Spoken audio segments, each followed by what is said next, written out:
Hierdie is wat ek nie wil hê nie. Julle druk die goed in. Kyk hoe squeeze julle. Ek gaan nie weer praat nie. Doen julle dit weer? Einde van jou job, hoor. Het mevrou hulle vir sakkies gevra? Ons het gebring.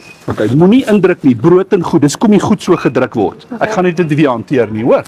Dis die laaste keer.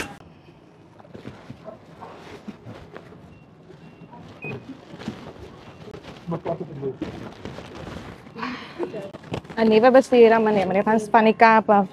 Gister begin. Mevrou nog sakkies gesoek. Ek weet nie of ons gebring het nie. As ek ons sakkies gebring maar sou nog gekort word. O. Mevrou seker is reg so.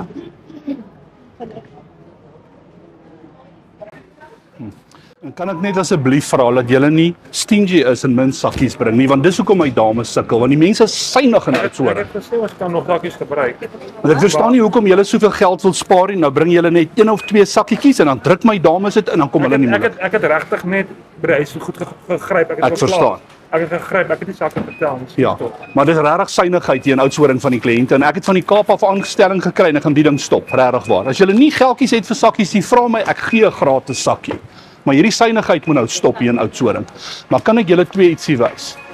Want ek sien jy's 'n nice ou. My naam is JD en ek is akteur en jy's op my hidden camera prank. Dis net 'n joke.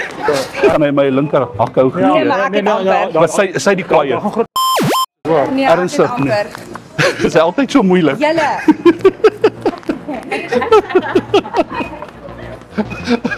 Kyk vir my daar vir die Kom ons kyk lens vir die kamera. en sê JD pranks, jy het my. Jy het my. Jy het my. Daar sy brother. Daar sy. Dis dit. Sorry ek het jou gevloek hoor. Nee man, dis mos my job om die ouens kwaad te maak. Amper verloor Ek moet jou kwaad maak anders is dit nie 'n show nie.